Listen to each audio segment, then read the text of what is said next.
یہ انداز پرانے ہیں، ہر کوئی محب اپنے محبوب کو یوں جگاتا ہے، اپنے بچے کو کوئی یوں جگاتا ہے۔ میرا محبوب ہے، جگانے کا انداز بھی نرالا ہونا چاہیے۔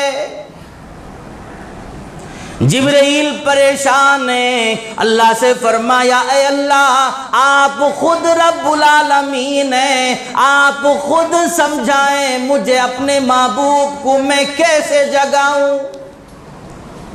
اللہ نے فرمایا جبرائیل آپ فرشتوں کے سردار، آپ فرشتوں کے سردار، آپ جبرائیل امین ہیں، آپ میکائیل سے بڑے، آپ اسرافیل سے بڑے، آپ عزرائیل سے بڑے، سارے فرشتوں کے سردار ضرور ہیں، لیکن میں رب آج آپ کو حکم دیتا ہوں، تم میرے محبوب کو جگانا ہے تو اس طرح جگائیں، آپ اپنے نوری ہونٹوں سے میرے محبوب کے تلووں کو بوسہ دینا، میرے محبوب کے تلووں کو پیار کرنا، میرا نبی جاگے گا اس کے بعد میں تم آگے کی کاروائی کرنا۔ بزرگوں، اللہ تعالیٰ کا ہم پر بے پناہ کرم اور اس کا احسان ہے کہ اس نے ہمیں یوم جمعہ کا بابرکت وقت عطا کیا۔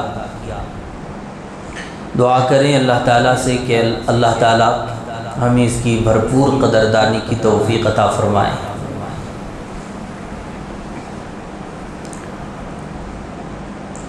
محترم حضرات، ماہ رجب المرجب چل رہا ہے۔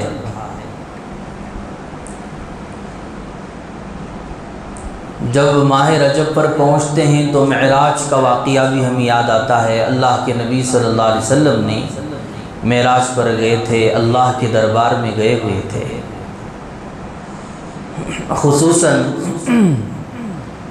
اس امت کا ہر فرد ایمان والا اس واقعے کو یاد کر کے فخر محسوس کرتا ہے کہ اللہ نے میرے آقا کو وہ نعمت عطا فرمائی جو دیگر انبیاء کو نہیں عطا کی۔ کوہ طور پر حضرت موسیٰ علیہ السلام 40 دن تک اللہ کے دربار میں اعتکاف میں بیٹھے ہوئے تھے، اور اس واقعے کو بھی اور اس فرمائش کو اور اس چاہت اور گزارش کو بھی ہم جانتے ہیں کہ حضرت موسیٰ کلیم اللہ نے اللہ سے بات کیا، ساتھ ساتھ میں یہ بھی خواہش کی کہ اللہ میں تیرا دیدار کرنا چاہتا ہوں، عاشق تو تیرا ہوں مگر دیدار بھی تیرا ہو، خواہش کی۔ اللہ نے فرمایا موسیٰ یہ تمہارے بس کی بات نہیں، موسیٰ تمہارے بس کی بات نہیں۔ آخر ہوا یہی کہ موسیٰ علیہ السلام نے زیارت نہیں کر پائی۔ ادھر میرے اور آپ کے آقا صلی اللہ علیہ وسلم کے مقام کو دیکھیں اور مرتبے کو دیکھیں، اللہ نے خود اپنے دربار میں بلا لیا، اور اللہ نے اپنے دربار میں بلا کر اتنا قریب کر لیا، اتنا قریب کر لیا اپنے محبوب صلی اللہ علیہ وسلم کو کہ قرآن میں اللہ نے فرمایا قاب قوسین او ادنا، ایک ہاتھ کے برابر قریب اللہ کے نبی اللہ کے رہے۔ بولو سبحان اللہ، کتنی بات، کتنی قریب بات، بڑی بات ہے۔ اللہ کے نور سے ادھر موسیٰ علیہ السلام بے ہوش ہو کے گر جاتے ہیں، ادھر محمد الرسول اللہ صلی اللہ علیہ وسلم اتنا قریب پہنچ جاتے ہیں، وہ بھی نبی نے خواب میں نہیں بلکہ ہمارے نبی نے اپنے سر کی آنکھوں سے اللہ کا دیدار کیا۔ تو بہرحال واقعہ معراج کیوں پیش آیا؟ بعض اوقات یہ خیال پیدا ہوتا ہے کہ واقعہ معراج پیش کیوں آیا۔ مختصر عرض کر دیتا ہوں، واقعہ معراج اللہ نے اپنے دربار میں کیوں بلایا؟ ایک وقت ایسا آیا نبوت مل جانے کے بعد اللہ کے نبی صلی اللہ علیہ وسلم کو مکہ کی سرزمین تنگ لگنے لگی، آپ پر مصیبتیں آنے لگے، آپ پر پریشانی آنے لگے، لوگ بجائے محبت کرنے کے آپ پر دشمنی پر اتر آئے، ایسا وقت آ گیا۔ توحید کی طرف دعوت دینا، اللہ کے دین کی طرف لوگوں کو بلانا، یہ سب نبی کا کام تھا۔ نبی نے جب کرنا شروع کر دیا، لوگوں کے حالات بدل گئے، تیور بدل گئے۔ جنہوں نے نبی صلی اللہ علیہ وسلم کی اس 40 سالہ زندگی میں آپ کو امین اور صادق کہا کرتے، وہ لوگ اب مجنون کہنے لگے، آپ کو پاگل کہنے لگے، اور آپ صلی اللہ علیہ وسلم کو طرح طرح کے مصائب کو جھیلنا پڑا۔ یہ سب کچھ دیکھ کر آپ مایوس ہو گئے کہ کریں تو کیا کریں۔ مکہ والوں کی حالت ایسی ہے۔ آپ صلی اللہ علیہ وسلم نے خیال فرمایا کہ میں چل کر کسی اور جگہ دعوت شروع کر دوں۔ آپ نے طائف کی طرف خیال فرمایا، سب سے پہلے طائف کی طرف خیال فرمایا کہ میں طائف کو چلا جاؤں، وہاں پر تو میرے رشتہ دار رہتے، ماموں رہتے ہیں۔ اللہ کے نبی صلی اللہ علیہ وسلم کا طائف میں بچپن گزرا تھا، بنو سعد وہاں رہتے تھے۔ آپ نے ارادہ کیا کہ چلو میں وہاں چلا جاتا ہوں۔ اس زمانے میں خاندان کی، قبیلوں کی اور رشتہ داری کی بڑی قدر و قیمت ہوا کرتی تھی۔ آپ نے سوچا کہ میں وہاں جاؤں اور تبلیغ کروں، توحید کی دعوت دوں، کہوں کہ اللہ ایک ہے اور مجھے نبی بنایا گیا ہے، میں محمد الرسول اللہ ہوں۔ لیکن آپ دل میں یہ بھی خیال کر رہے تھے کہ میں وہاں جانے کے بعد اگر وہ لوگ بھی انکار کر دیں تو میں کیا کروں، وہ لوگ بھی انکار کر دیں تو میں کیا کروں۔ آپ نے اس لیے اس سفر کو خفیہ طور پر کیا، اسے کسی کو بتایا نہیں۔ جب مدینہ طیبہ سے ارادہ فرمایا طائف کو جانے کا، تو وہاں سے نکلے مکہ المکرمہ سے طائف کی طرف، اس امید سے کہ شاید کہ طائف میں لوگ میری مان لیں، اللہ پر ایمان لائیں۔ یہاں پر آپ صلی اللہ علیہ وسلم کے جانثار صحابہ موجود تھے، ایمان لانے والے موجود تھے، آپ پر جان قربان کرنے والے موجود تھے، مگر آپ نے کسی کو ساتھ میں نہیں لیا بلکہ اکیلے چلے۔ میرے عزیزوں پیارو، آپ بھی عمرے کے سفر میں گئے ہوں تو دیکھ لیے ہوں گے کہ مکہ سے اور طائف کا مقام درمیانی فاصلہ کتنا ہے، اور آپ صلی اللہ علیہ وسلم مکہ سے جب چلے تھے اس امید سے کہ میں طائف والوں کو جہنم سے بچاؤں، جنت کا راستہ بتاؤں۔ اللہ اکبر، وہ کیسی کیفیت ہوگی۔ آج بھی مکہ سے طائف پہنچنے میں تقریباً 80 کلومیٹر کا فاصلہ ہے، تب بھی اتنا ہی تھا، 80 کلومیٹر تقریباً۔ اس زمانے میں وہ کار، ٹو ویلر، فور ویلر وہ زمانہ نہیں تھا، وہ زمانہ تو پیدل چلنا ہوتا تھا، کبھی گھوڑے پر کبھی خچر پر سفر۔ اللہ کے نبی نے پیدل سفر کیا ہے۔ کیسے؟ پیدل سفر کیا ہے۔ کہیں آپ کو سیرت کی کتابوں میں نہیں ملتا کہ آپ گھوڑے پر سوار ہو کے گئے، آپ کسی خچر پر سوار ہو کے گئے، بلکہ میرے آقا نے پیدل مکہ سے تشریف لے گئے طائف کی طرف۔ وہ خشک وادیاں، وہ خشک پہاڑیاں، آج 1450 سال 1500 سال کا اتنا لمبا عرصہ گزر جانے کے باوجود بھی وہ پہاڑیاں جو کے تو موجود ہے، اس وقت بھی ان کے اندر کوئی خاص تبدیلی نہیں آئی ہے۔ اس وقت کہیں کہیں دور دور تھوڑی وہ سبزی نظر آ جاتی ہے، وہ ہریالی نظر آتی ہے، گھاس نظر آتی ہے، کہیں ایک آدھ درخت نظر آ سکتا ہے۔ اس وقت آپ اس زمانے میں یوں سمجھیے کہ خشک پہاڑیاں، ادھر سے ادھر تک کوئی سایہ نہیں، درخت نہیں، آپ کے ساتھ کوئی جانثار صحابہ نہیں، آپ چلے ہیں اس ارادے سے کہ میں لوگوں کو طائف میں جا کر دین کی دعوت دوں۔ آپ صلی اللہ علیہ وسلم وہاں پہنچنے کے بعد چلتے چلتے چلتے پہنچے ہیں، منزل پہنچے ہیں۔ اس زمانے میں یہ رواج تھا عرب کے اندر کہ سب سے پہلے مہمان کو جو سفر کر کے آیا ہے اسے پہلے اکرام کیا جاتا، ان کی میزبانی بڑی شاندار ہوا کرتی اور ان کی میزبانی بڑی مشہور ہوا کرتی۔ پہلے مہمانوں کو کھلاتے پلاتے قیام کراتے یہ سب کچھ کیا کرتے، مگر میرے آقا جب وہاں پر پہنچے اور پہنچ کر انہوں نے چاہا کہ میں سب سے پہلے دعوت دینا شروع کر دوں، جس مقصد کے لیے میں یہاں آیا ہوں اس مقصد کو میں پورا کر دوں۔ آپ نے دعوت دینا شروع کیا۔ 3 سردار تھے، پہلے سردار کو دعوت دیا، صاف اس نے انکار کر دیا۔ دوسرے کے پاس گئے، شاید وہ مان جائے، وہاں پر جانے کے بعد اس نے کہہ دیا، صاف انکار کر دیا، میں آپ کو مانتا ہی نہیں، اس نے بھی انکار کیا۔ تو تیسرے کے پاس گئے، تیسرے کے پاس بھی یہی جواب ملا، آپ دعوت حق دے رہے ہیں، اللہ کی طرف اس کو بلا رہے ہیں، مگر وہ ماننے کے لیے تیار ہے نہیں۔ تینوں نے انکار کیا، کہا کہ میں آپ کو مانتا نہیں، میں آپ کا انکار بھی نہیں کرتا، میں آپ کو مانتا بھی نہیں، مان لوں تو ایک مصیبت ہے، انکار کر دوں تو ایک مصیبت ہے، اس لیے جاؤ یہاں سے نکل جاؤ۔ اللہ اکبر۔ لوگوں نے دیکھا حضرت محمد عربی چلے تھے طائف کو لوگوں کو جہنم سے بچانے کے لیے، لوگوں کو خدا کی طرف بلانے کے لیے پہلے سرداروں کی طرف گئے، پہل کیا، ان کو بتایا اللہ کی طرف آؤ، اللہ ایک ہے، میں نبی محمد الرسول اللہ ہوں۔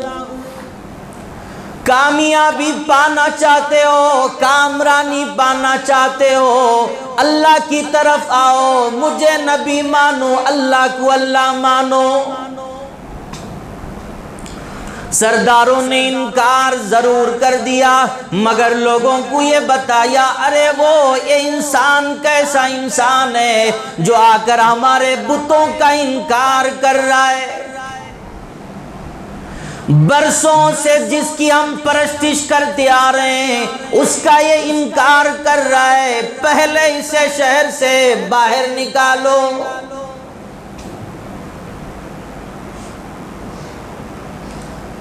جوانوں کو ساتھ کیا، بچوں کو ذمہ داری لگائی، چلو جوانوں اس کو یہاں سے نکالو، اس لیے کہ یہ اب ہمارے خداؤں کا انکار کرتا ہے، اپنے خدا کے بارے میں باتیں کرتا ہے۔ او ایمان والو ذرا دل کے کانوں سے ذرا سنو اور دل کے اوپر ہاتھ رکھ کے ذرا سنو، ذرا دل کے کان کھول کے سنو۔ نبی وہ نبی جو رحمت للعالمین بن کر دنیا میں آیا، سارے عالم کے لیے رحمت بن کے آیا، مگر طائف والے سمجھ نہیں پائے۔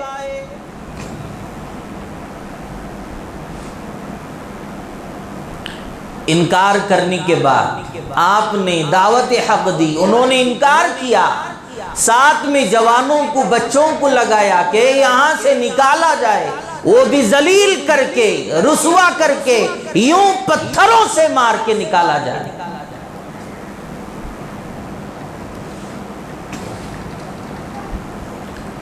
جوانوں نے اپنا کام تو پورا کیا۔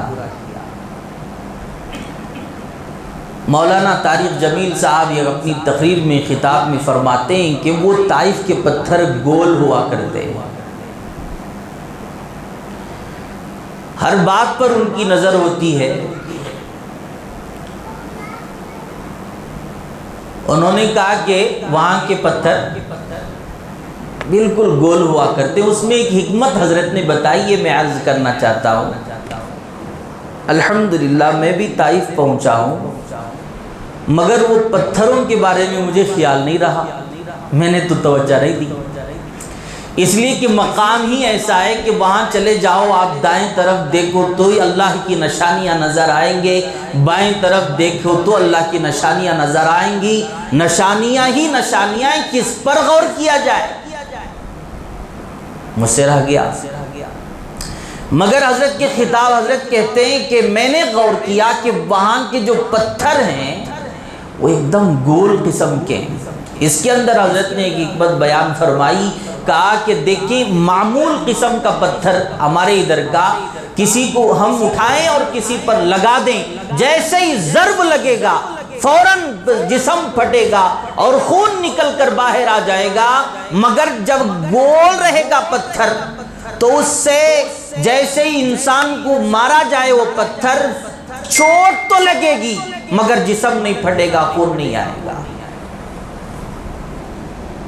حضرت فرماتے ہیں اس سے اندازہ کیجئے اپنے نبی کی محنت کا، اس سے اندازہ کر لیجئے اپنے محبوب صلی اللہ علیہ وسلم کی قربانی کا کہ آپ نے کس طرح پتھر کھائے اور کیسے برداشت کیے۔ انہوں نے اتنے پتھر مارے، مارتے مارتے مارتے بعد میں جا کر جسم پھٹا، خون نکلا اور نالین شریف میں جمع ہوا۔ کثرت سے پتھر کھانے کے بعد، جسم پر پتھر کے بعد پتھر لگنے کے بعد، چوٹ آنے کے بعد پھر جسم کا کچھ حصہ زخمی ہو گیا اور پھٹ گیا، وہاں سے خون جاری ہو گیا اور نالین شریف پہ جمع ہو گیا۔ اس سے اندازہ کر سکتے ہیں کہ نبی پر کتنے پتھر مارے گئے۔ او ایمان والو، مسلمانوں، ہمیں تو اندازہ ہو اس بات سے کر لینا چاہیے، میرا اور آپ کا یہ حال ہے کہ دینی معاملات کے اندر کوئی ذرہ برابر رنجش آ جاتی ہے تو ہم خفا ہو جاتے ہیں، ہم ناراض ہو جاتے ہیں، کبھی مسجد چھوڑ دیتے ہیں، کبھی مدرسہ چھوڑ دیتے ہیں۔ نبی کی زندگی تو دیکھ لیا کرو کہ کیسے حالات تھے۔ مکے کے گلیوں میں میرا نبی چل رہا ہے، لوگ کبھی آپ کو تانے دیتے ہیں، کبھی گالیاں دیتے ہیں، کبھی آپ کو پریشان کرتے ہیں، کوئی مجنون کہہ رہا ہے، کوئی دیوانہ کہہ رہا ہے، نعوذ باللہ کوئی پاگل کہہ رہا ہے۔ وہ لوگ جو آپ کو امین کہا کرتے، وہ لوگ جو آپ کو صادق کہا کرتے، کوئی کہتا بڑا امانت دار ہے، کوئی کہتا بڑا سچا ہے، بڑا صادق ہے، وہی لوگ نبی پر ظلم و ستم کے لیے اتر آئے۔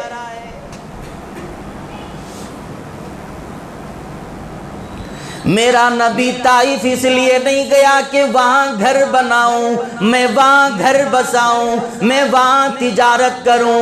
میرا نبی اس لیے طائف گیا ہے کہ میں طائف والوں کو جہنم سے بچا کر اللہ کی پرستش کی طرف بلاؤں، بتوں کی پرستش سے میں انہیں روک دوں، اللہ کی طرف بلاؤں۔ او لوگوں اندازہ لگاؤ نبی کی محنتوں کا، نبی کی مشقتوں کا، نبی گئے جہنم سے آگ سے بچانے کے لیے، اس کے بدلے طائف والوں نے آپ کا یہ انجام کر رکھا ہے۔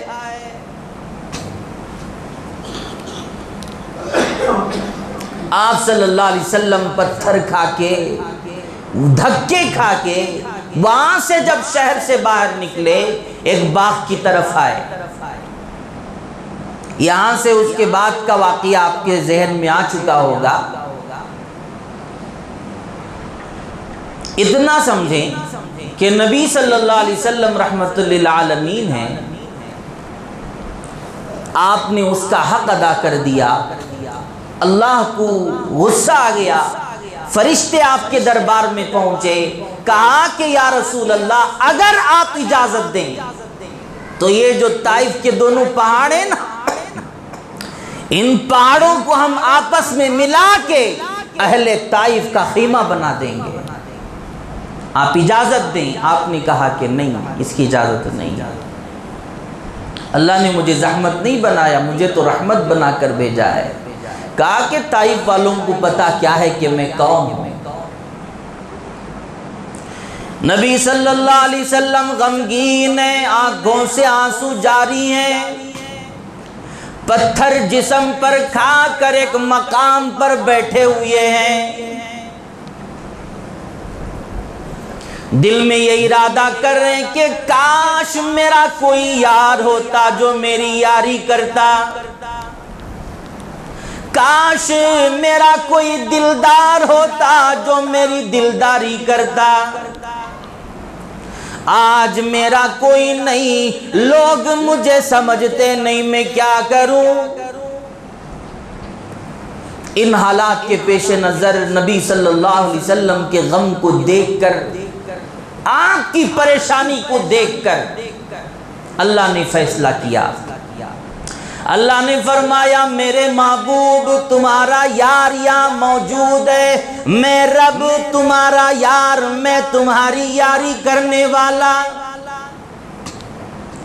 محبوب تمہارا دلدار موجود ہے، تمہاری دلداری کرنے کے لیے آ جاؤ، میں تمہیں زمین سے لے کر پہلے آسمان تک، پہلے سے دوسرے، دوسرے سے تیسرے، پھر 7 آسمانوں کا سفر میں تمہارا یار رب کرنے تیار ہے۔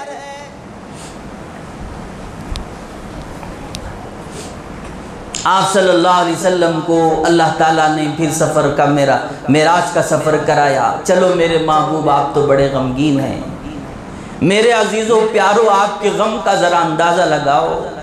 آپ دنیا میں تشریف نہیں لائے تھے کہ عبداللہ آپ کے والد محترم دنیا سے رخصت ہو گئے، آپ دنیا میں تشریف لائے ابھی معصوم ہیں، نہ ابا کے قبر پر گئے تھے مدینہ طیبہ، راستے میں واپسی پر اماں دنیا سے رخصت ہو گئی، آپ معصوم ہیں، پھر آپ کے دادا چلے گئے، آپ کے چاچا چلے گئے، سب کچھ چلتے چلے جا رہے ہیں۔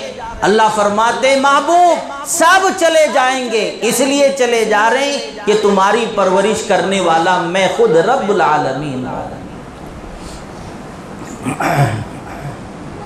ابھی سے مجھے پکارو۔ اللہ فرماتے محبوب ابھی سے مجھے پکارو۔ اللہ کی حکمت ہے، رب العالمین جو چاہے وہ کر سکتے ہیں، پہلے ہی سے باپ کا سایہ ہٹا دیا، کہیں میرے محبوب کو محمد الرسول اللہ کو ابو ابو کہنے کی عادت نہ بن جائے، پہلے ہی سے احد احد کہنے کی عادت بنے،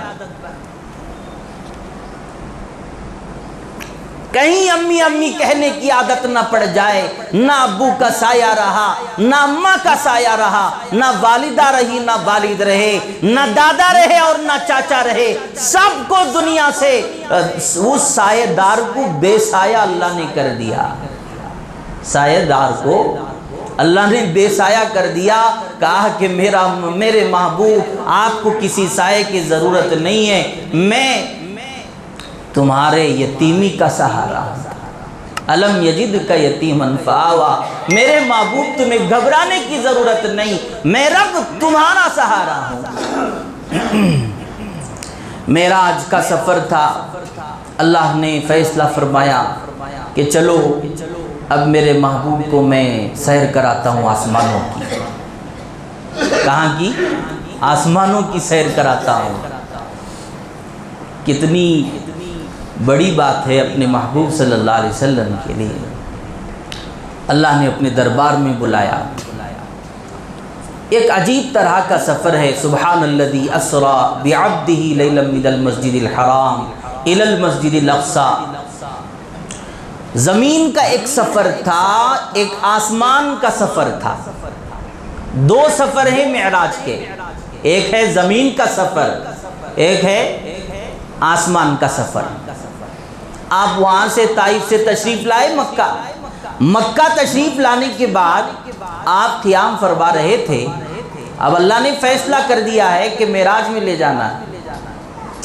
جبرائیل امین سے فرمایا جبرائیل جاؤ جنت کی سواری براق لے کے جاؤ، میرے محبوب کو بلا کے لاؤ، انداز بھی نرالا ہونا چاہیے، سواری بھی نرالی ہونا چاہیے۔ قیامت کی صبح تک لوگ اچھی اچھی سواریاں بنائیں گے، گھنٹہ پر گھنٹہ پتہ نہیں کیسی کیسی سواریاں، کیسی کیسی بھاگنے اور دوڑنے والی سواریاں، ہزاروں کلومیٹر کا سفر کرنے والی سواریاں۔ قیامت کی صبح تک کوئی ایسی سواری لے کر نہ جائے جو سواری تم جنت سے میرے محبوب کے دربار میں لے جائیں۔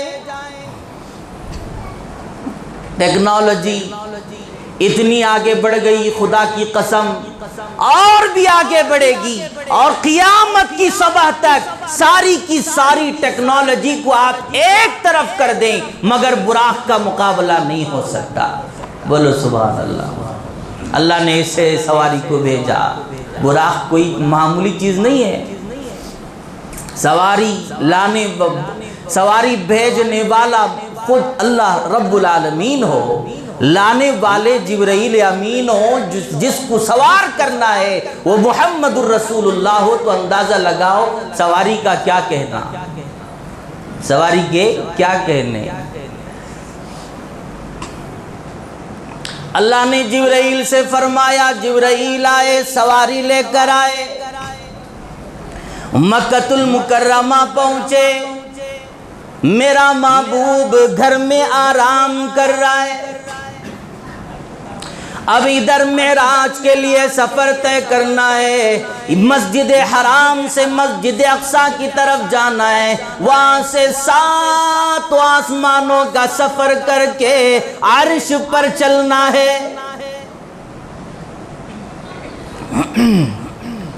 جبرائیل دروازے پر پہنچے، دیکھا آپ علیہ السلام آرام کر رہے ہیں، اللہ کے بارگاہ میں عرض کیا، اے اللہ آپ کے محبوب سو رہے ہیں، میں کیسے جگاؤں؟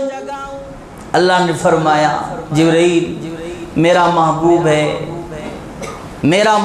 ہے، بڑا غمگین ہے، پریشان ہے، پتھر کھا کے آیا ہے اور سویا ہوا ہے، میں چاہتا ہوں کہ جنت کا سیر کراؤں، آپ گئے ہیں، میرا محبوب آرام کر رہا ہے۔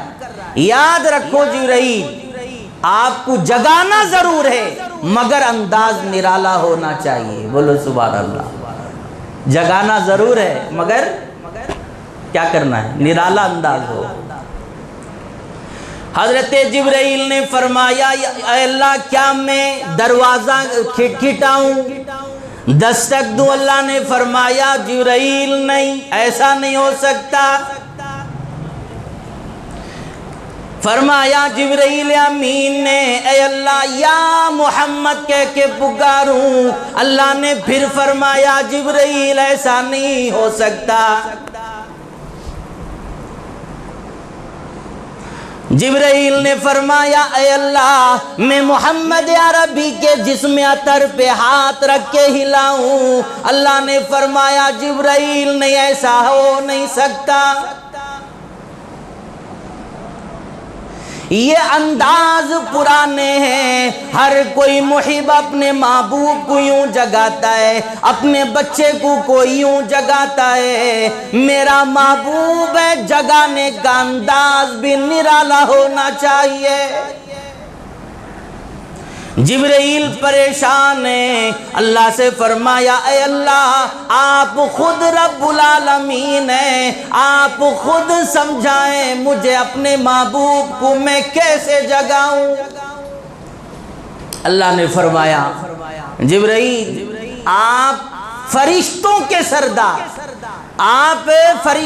سردار، آپ جبرائیل امین ہیں، آپ میکائیل سے بڑے، آپ اسرافیل سے بڑے، آپ عزرائیل سے بڑے، سارے فرشتوں کے سردار ضرور ہیں، لیکن میں رب آج آپ کو حکم دیتا ہوں، تم میرے محبوب کو جگانا ہے تو اس طرح جگائیں، آپ اپنے نوری ہونٹوں سے میرے محبوب کے تلووں کو بوسا دینا،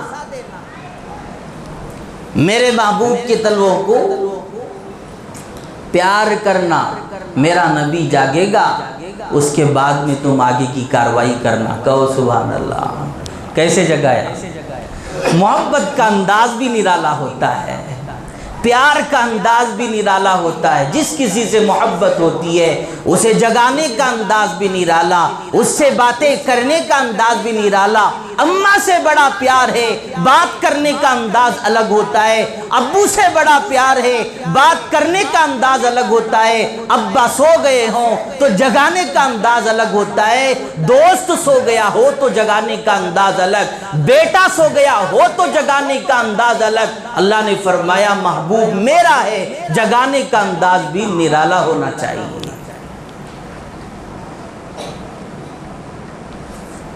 جبرائیل امین علیہ السلام نے اللہ کے نبی صلی اللہ علیہ وسلم کے تلووں کو بوسا لیا، پیار کیا.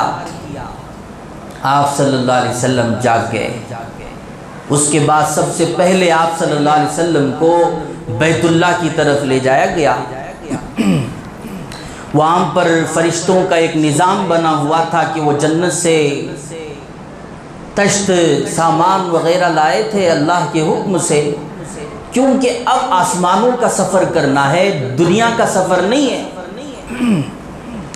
آسمانوں کے حالات، وہاں کے مناظر بہت عجیب و غریب ہوتے ہیں. اب یہاں سے فرش سے عرش پر جانا ہے، کوئی معمولی بات تھوڑی ہے.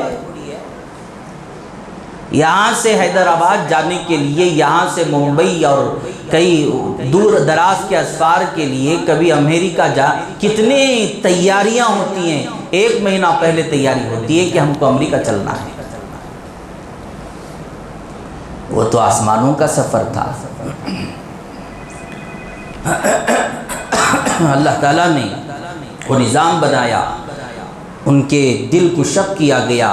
آپ صلی اللہ علیہ وسلم کے دل کو نکالا گیا، پھر دھویا گیا، گویا کہ ایک آپریشن ہوا. وہ نظام اللہ تعالیٰ نے یوں بنا دیا. اس کے بعد میں جس طرح تھا اللہ کے نبی صلی اللہ علیہ وسلم کے دل کو رکھا گیا، اور اس کے بعد میں جیسے آپ تھے ویسے بن گئے. وہ جو کچھ طاقت اللہ تعالیٰ نے ڈالنا تھا، وہاں پر اللہ نے ان کے دل کے اندر وہ طاقت پیدا فرما دی. اب براق تیار ہے.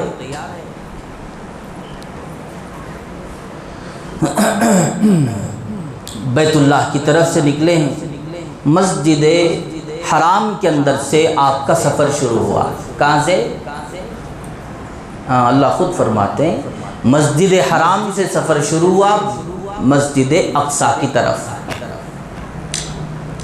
یہ قبلہ جو تھا، پہلا قبلہ بیت المقدس ہے. دوسرے قبلے سے شروع ہوا سفر پہلے قبلے کی طرف. براق پر سواری تیار تھی. یوں سمجھیے کہ بجلی کی طرح وہ سفر تھا. کیسے؟ بجلی.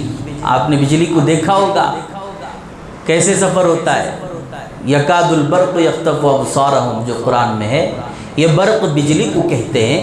وہ بجلی یوں آتی ہے سیکنڈوں کے اندر، کہاں سے آئی اور کہاں چلی گئی اندازہ بھی نہیں ہوتا. کوئی مائی کا لال، کوئی سائنٹسٹ، کوئی وہ اتنی ٹیکنالوجی والا قیامت کی صبح تک ایسی براق بنا کے دکھا دے جو یوں چلتی ہو. اللہ نے ایسا نرالا نظام بنایا، وہ بجلی کی طرح چلتی تھی. سب سے پہلے بیت اللہ سے نکلے، مسجد حرام سے نکل کر سب سے پہلا مقام تھا یثرب، جسے آج مدینہ طیبہ کہتے ہیں. مدینہ طیبہ جب پہنچے، جبرائیل امین نے فرمایا یا رسول اللہ یہاں رکیں، اتریں اور 2 رکعت نماز پڑھیں. آپ نے وہاں پر نماز پڑھی اور اللہ کے نبی سے فرمایا گیا کہ یہ وہ مقام ہے جہاں پر آپ کو ہجرت کر کے آنا ہے، جہاں پر آپ کو ہجرت کر کے آنا ہے. پھر اس کے بعد وہاں سے نکلے کوہ طور کی طرف، جو دوسرا اسٹاپ تھا. پہلا تو بیت اللہ، دوسرا تو یثرب مدینہ، اور تیسرا تھا کوہ طور، طور سینا. وہ موسیٰ علیہ السلام جہاں پر 40 دن بیٹھ کر اللہ کی یاد میں بیٹھے ہوئے تھے، اس کو کوہ طور کہتے ہیں. کوہ طور یعنی طور کا پہاڑ. وہاں پر اترے، وہاں پر بھی نماز ادا کی۔ پھر وہاں سے نکلے، بیت اللحم ایک جگہ ہے، حضرت عیسیٰ علیہ السلام کی پیدائشی جگہ ہے، پیدائش کی جگہ ہے، یوں سمجھے جائے پیدائش۔ وہاں پر اترے، وہاں پر بھی 2 رکعت نماز ادا کی۔ پھر وہاں سے بیت المقدس پہنچے۔ جیسے ہی وہاں پہنچے بیت المقدس، انبیاء علیہ السلام، سارے انبیاء سب کے سب اللہ کے نبی صلی اللہ علیہ وسلم کے منتظر تھے، پورے صفوں میں بیٹھے ہوئے تھے، جس طرح آپ بیٹھے ہوئے ہیں منتظر تھے۔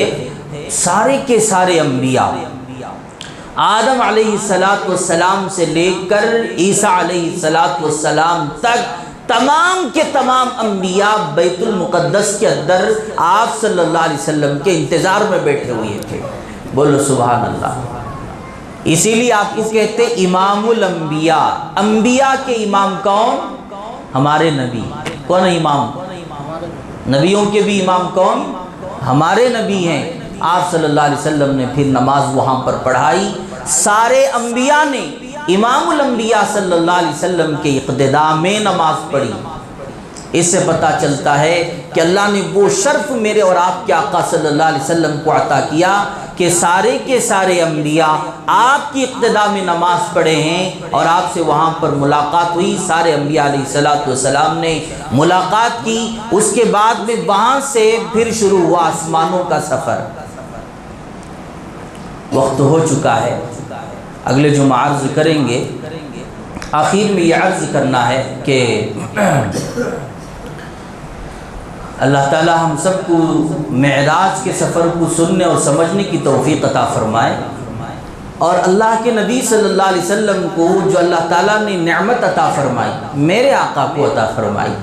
ہم سمجھتے ہم آپ کی امتی ہیں، ہم اگر اللہ چاہتے تو موسیٰ علیہ السلام کی امت میں بھی پیدا کر دیتے، یا فلاں کی امتوں میں بھی پیدا، قوموں میں پیدا ہو جاتے، مگر خصوصی طور پر اللہ نے اس امت میں ہمیں پیدا فرمایا۔ اللہ کے نبی صلی اللہ علیہ وسلم آخری نبی کی امت میں پیدا فرمایا، یہ ہمارے لیے سعادت ہے۔ ہم کو یہ واقعات سن کر فخر کرنا چاہیے، اللہ کا شکر ادا کرنا چاہیے۔ اللہ آپ نے ہمیں کیسے پیغمبر کی امت میں بنا دیا، وہ شکر کرو لوگو۔ اللہ کے نبی نے فرمایا یہ امت تو سب سے آخر میں آئی اور جنت میں جائے گی سب سے پہلے۔ بولو سبحان اللہ۔ جائے گی تو سب سے پہلے، آئیے سو کیا ہم یہیں سو آخر میں، مگر جائیں گے جنت میں تو سب سے پہلے جائیں گے، بعد میں دوسروں کی امتیں آئیں گی۔ اتنا بڑا شرف جو ملا ہم گنہگاروں کے لیے، صبح میں گناہ، شام میں گناہ، گناہ پر گناہ، نافرمانیوں پر نافرمانیاں، ہم گنہگاروں کے لیے اتنا بڑا شرف ملا کہ ہم نبی کی امت میں پیدا ہوئے، آخری نبی کے، اور اب دنیا سے جائیں گے۔ جب جنت میں جانے کا موقع آئے گا تو تمام انبیاء کی امتوں کو، قوموں کو بعد میں داخل کیا جائے گا، سب سے پہلے محمد عربی صلی اللہ علیہ وسلم کی امت کو داخل کیا جائے گا۔ اللہ تعالی ہمیں قدردانی کی توفیق عطا فرمائے۔ میرا نبی اور آپ کا نبی آخری نبی، کون سا نبی؟ بولو جلدی جلدی، بات ختم کرو۔ کون ہے؟ آخری نبی ہیں ہمارے نبی کے۔ کون سے نبی؟ ہمارے نبی آخری نبی۔ بولو سب زور سے بولو، ہمارے نبی آخری نبی۔ ہمارے نبی کے بارے میں اللہ نے فرمایا خاتم النبیین، میں نبی صلی اللہ علیہ وسلم کو آخری نبی بنا کر بھیجا ہوں۔ ہمارے نبی آخری نبی، اللہ کے نبی نے خود فرمایا انا خاتم النبیین لا نبی بعدی، میں آخری نبی ہوں، میرے بعد کوئی نبی نہیں۔ اس وقت ہمارے دور کے اندر بھی، جس طرح اس دور میں بھی نبی صلی اللہ علیہ وسلم کے دنیا سے تشریف لے جانے کے بعد بھی لوگوں نے نبوت کا دعویٰ کیا، میں پہلے بتا چکا ہوں۔ اس زمانے میں صحابہ نے ان کا مقابلہ کیا اور ان کا انکار کیا۔ اللہ تعالیٰ نے حق کو حق رکھا، باطل کو ختم کر دیا۔ جب حق آتا ہے تو باطل ختم ہو جاتا ہے، یہ اللہ کا نظام ہے۔ مگر اس زمانے سے جو ظالم آئے، فرعون آئے، بڑے بڑے غدار آئے اور باغی آئے، اس زمانے کے اندر بھی تقریباً وہ باغی موجود ہیں، وہ ظالم موجود ہیں، کوئی شکیل بن حنیف کی شکل میں ہے، کوئی گوہر شاہی کی شکل میں ہے، الگ الگ شکلوں سے وہ لوگوں کو، امت کو گمراہ کر رہے ہیں کہ اب چلو نبی تو وہ چلے گئے، اب پھر نبی آ رہا ہے یا نبی آ چکا ہے۔ لوگوں کو گمراہ کرنے کے لیے، عقائد کو بگاڑنے کے لیے یہ ایک ایسا عقیدہ ہے کہ انسان صرف ایمان والا شک کر لے، شبہ میں پڑ جائے، ہمارے نبی آخری نبیش کیا، خالی ایسا شک کریا تو بھی انہیں دائرہ اسلام سے خارج ہو جاتا ہے، شک کر دیا تو بھی دائرہ اسلام سے خارج ہے، اس لیے کہ اللہ نے قرآن میں فرمایا، نبی نے حدیث میں فرمایا، اس کے بعد فیصلہ ہو گیا۔ اب ایک نہیں بلکہ 1000 بھی بیک وقت یہ کہہ دے کہ میں نبی ہوں، ہم سب کو کہیں گے تم دنیا میں سب سے بڑے کذاب ہو، تم سب سے بڑے جھوٹے ہو، تم سب سے بڑے باغی ہو، جو تم ختم نبوت پر ڈاکہ ڈال رہے ہو۔ اس وقت بھی ختم نبوت پر ڈاکہ ڈالنے والے ظالم موجود ہیں اور وہ اپنی تبلیغ کر رہے ہیں۔ مسلمان بے گناہ اور معصوم لوگ جو سمجھتے نہیں، وہ ایسے جوان جو ایجوکیشن تو ضرور ہے، پڑھے لکھے تو ضرور ہیں، مگر ان کے جھانسے میں آ رہے ہیں، ان کے فتنوں میں پڑ رہے ہیں۔ بعض عورتیں ہیں، بعض مرد ہیں جو جا کر مرتد ہو رہے ہیں۔ آخر کار مرتد ہونے کی تعداد میں کوئی کمی نہیں ہو رہی ہے، اضافہ ہی اضافہ ہوتا چلا جا رہا ہے۔ ابھی واٹس ایپ پہ وہ ویڈیوز آ رہے تھے، فلاں علاقے کی، فلاں ضلع کی، بات ختم ہو چکی ہے، وہاں تک نہیں ہے، اب تو ہمارے دروازے پر یہ مصیبت آئی ہے، تم سمجھتے کہ نہیں؟ وہ مصیبت ہمارے دروازے پر آ گئی ہے، شہر کے اندر وہ فتنہ آ چکا ہے گوہر شاہی کا، ختم نبوت پر ڈاکہ ڈالنے والوں کو ماننے والے یہاں پر موجود ہیں اور اس کی تصویر رکھ کے دکان چلاتے ہیں اور اس کا نام لے کے زندگی گزار رہے ہیں، مرتد بھی ہو چکے ہیں، نام تو مسلمان ہی ہے، ٹارگٹ ہم جیسے معصوم لوگ ہیں۔ اب اس لیے کوشش یہ ہے علماء کرام کی، افسوس کی بات یہ ہے کہ کیا کریں کیا نہ کریں۔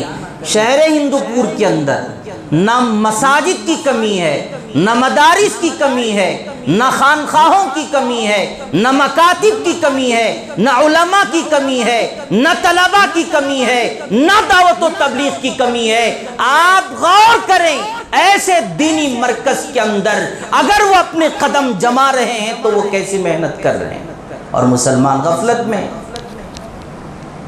شہر کے اندر یہ حالات بن گئے ہیں، اس لیے علماء اکرام ہندوپور نے یہ فیصلہ لیا ہے کہ جگہ جگہ تحفظ ختم نبوت کے عنوانات پر بیانات کیے جائیں، مسلمانوں کو سمجھایا جائے کہ میرا نبی آخری نبی ہے، اس عقیدے کو مضبوط کر دیا جائے تاکہ کیسا بھی طوفان آ جائے کوئی فرق نہ پڑے۔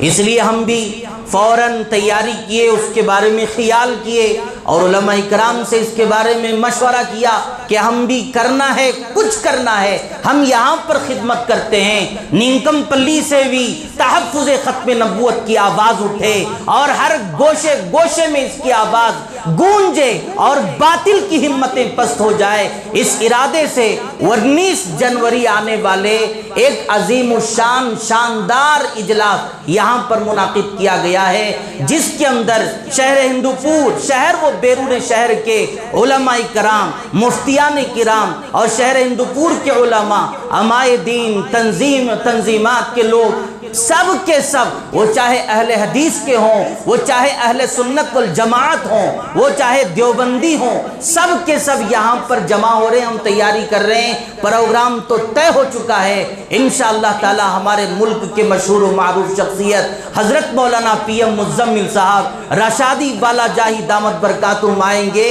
انشاءاللہ حضرت کا جھنجھوڑ دینے والا بیان اور خطاب لاجواب ہوگا۔ تشریف لائیں گے انشاءاللہ تعالی؟ آواز نہیں آئی آپ لوگوں نے؟ تشریف لائیں گے اور یہ ثابت کریں گے کہ اہل ہندوپور زندہ ہیں، اہل ہندوپور یہ ثابت کریں گے پروگرام کامیاب کر کے ہم ختم نبوت کے قائل ہیں اور ہم ختم نبوت کے سپاہی بن کر کھڑے ہو چکے ہیں۔ اب کوئی مئی کا لال ایسا نہیں ہے جو یہ کہہ سکتا ہے ختم نبوت پر ڈاکہ ڈال سکتا ہے۔ اب ہم کو ثابت کرنا ہے عشق رسول کو، ہمیں ثابت کرنا ہے اب نبی صلی اللہ علیہ وسلم کی محبت کو، پروگرام میں آنا ہے چاہے وہ کہیں بھی ختم نبوت کا پروگرام ہو۔ اس وقت ہم کو شرکت کرنا اپنے اوپر ہم واجب سمجھ لینا چاہیے۔ اس 19 تاریخ کے ننکم پلی کے میدان میں مسجد محمد کے بازو جو یہ وسیع میدان ہے، اللہ کے کرم سے اس میدان میں یہ جلسہ منعقد ہو چکا ہے، انشاءاللہ تعالی تیاری چل رہی ہے۔ آپ لوگ آئیں گے اور پورا ساتھ دیں گے، یہ بات دوسروں تک پہنچائیں گے اور ثابت کریں گے کہ ہم زندہ ہیں۔ بولو انشاءاللہ تعالی۔ سب میں نعرہ لگاؤں گا، آپ کہنا زندہ باد۔ بولو ختم نبوت، تحفظ ختم نبوت۔ آواز نہیں ہے، اس کا مطلب اب بھی تمہارے اندر وہ بات سمجھ میں نہیں ہے شاید۔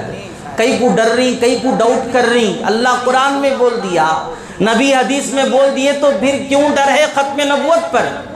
بولو تحفظ ختم نبوت، تحفظ ختم نبوت۔ ہم زندہ ہیں اور زندہ ہونے کا ثبوت پیش کریں گے اس پروگرام میں۔ حضرات علماء اکرام کی تقریر بھی پیش سنیں گے اور ایسا سنیں گے ہمارے پاس مائک کی آواز آئے یا نہ آئے، ہمارے پاس روشنی رہے یا نہ رہے، ہم بیٹھ کر پروگرام کو کامیاب کریں گے۔ ہمارا بیٹھ جانا جم کر یہ بھی باطل کی موت ہے۔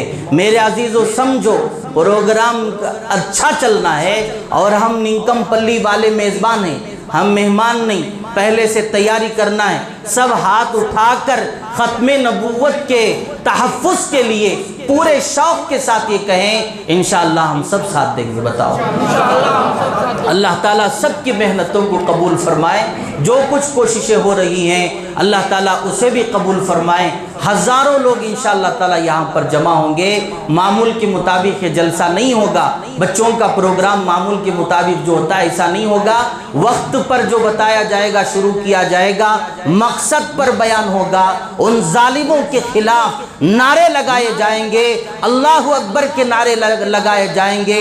ان ظالموں کو جو شہر ہندوپور کے اندر، بیرون شہر جہاں کہیں بھی ہوں، ہم یہ ان کو کہیں گے کہ ختم نبوت کے سپاہی ہندوپور کے اندر زندہ ہیں اور یہ ثابت کرنے کے لیے قدم بڑھا چکے ہیں۔ اللہ سے دعا ہے اللہ تعالی ہم سب کو سچا اور پکا عاشق رسول بنائیں، پروگرام کو کامیاب بنائیں اور اللہ تعالیٰ اس کے ذریعے ہم سب کی اس کے بدلے بخشش اور مغفرت فرمائیں۔ وآخر دعوانا الحمدللہ رب العالمین۔